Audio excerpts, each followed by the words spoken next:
Oke, kembali lagi bersama saya Gede Ganendra, dan kali ini kita akan membuat vario vlog lagi. Nah, ini saya akan membahas apa kesimpulan dari motor ini. Tapi disclaimer, saya bikin kesimpulan dari motor ini bukan berarti saya akan segera mengakhiri segmen vario vlog. Tapi saya memang pengen bikin video aja bagaimana kesimpulan motor ini. Motor ini buat saya sih worth it buat dibeli. Buat orang yang pengen motor besar, tenaga besar, tapi tetap nyaman dikendarai. Nyaman dikendarai itu misalkan dia lincah, lalu suspensinya lumayan gitu. Terus juga bensinnya irit gitu. Jadi buat yang pengen cari motor kenceng tapi bensinnya irit, bisa pilih Vario ini.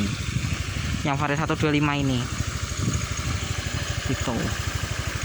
Terus juga motor ini juga bisa worth it buat orang yang suka bawa barang banyak di motor, karena bagasi motor ini kapasitasnya 18 liter. Nih saya buka dulu bagasinya.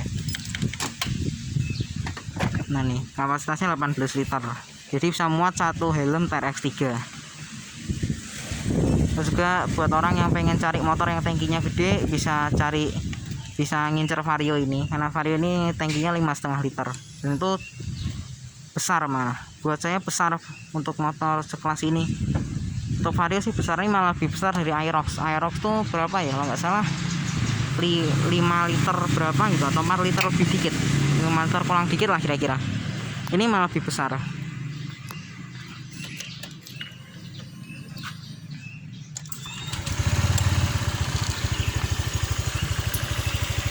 Terus juga ini motor ini juga cocok buat orang yang suka macet-macetan. Jadi kenapa saya bilang macet-macetan, karena motor ini udah punya radiator. Ini radiatornya, jadi lebih aman kalau misalkan teman-teman lewati macet yang panjang gitu. Motornya kan udah punya radiator sebagai sistem pendingin mesin, jadi lebih aman dari mati mendadak saat kemacetan. Karena biasanya rata-rata motor matic kayak Honda Spacey, Honda Beat, Honda Scoopy itu suka mesinnya suka mati mendadak karena overheat. Nah, Vario ini insya Allah nggak bakal mati mendadak di kemacetan karena dia udah punya radiator. Tapi walaupun dia ada mentang-mentang udah punya radiator motornya ya, tapi radiator motornya juga harus dijaga, jangan dibiarin gitu aja. Kalau biarin ya sama aja bikin motor rusak. Tuh. Terus juga motor ini juga worth it buat orang yang pengen terlihat ganteng ya, karena motor ini memang jujur aja saya lihat ganteng sih motor ini. Dia memang modelnya banyak yang lincip-lincip, tapi cuma ya pas aja gitu.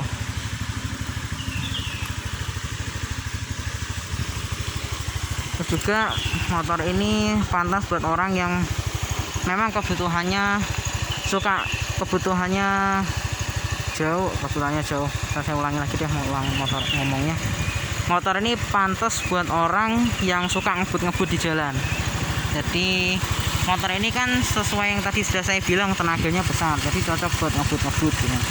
Jadi misalkan kerjanya itu di luar daerah, di luar kota tapi dalam daerah gitu, pengen cepet sampai, bisa pakai Vario ini, karena Vario kan tenaganya besar, jadi cocok buat ngebut-ngebut. Lagi pula motor ini di kecepatan 60 juga nyaman kok. 60 tapi menurut speedometernya ya, bukan menurut speedometer GPS. Kalau speedometer GPS mungkin saya dihitung dari situ tuh 80-an. Karena kan biasanya speedometer GPS tuh sama speedometer motor yang model analog kayak Vario itu kira-kira selisihnya 10 kilo lah.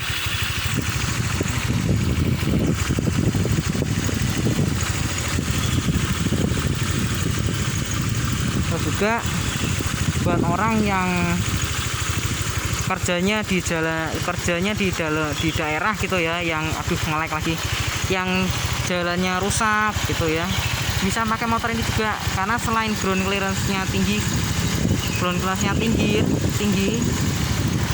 dia nge-lag banget. Nah, bisa pakai motor ini juga karena speedometer motor ini lebih aman. Kenapa? Karena dia pakai sensor speedometer.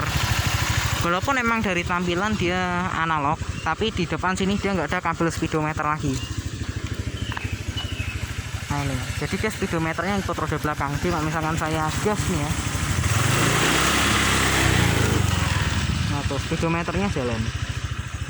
Jadi dia ngikut roda belakang, bukan ngikut roda depan. Itu idling stopnya bekerja. Dan motor ini bagi saya nggak worth it buat orang yang pengen cari keempukan di jok ya, karena joknya ini nggak bisa dibilang empuk sama sekali. Ini joknya agak keras, dan juga nggak worth it untuk orang yang postur badannya kecil, karena motor ini kan gambut besar gitu ya. Mungkin buat orang yang kecil-kecil posturnya agak terlalu kesusahan mungkin. Jadi buat anda yang badannya kecil, maaf ya, saya nggak maksud menghina ya. Buat yang tersinggung dan merasa badannya kecil, saya mohon maaf sebesar-besarnya. Saya di sini nggak ada niatan untuk menyinggung orang. Ya intinya gitu, buat orang yang posturnya kecil gitu ya, nggak cocok buat motor ini, pakai motor ini. Karena motor ini besar banget. Gitu.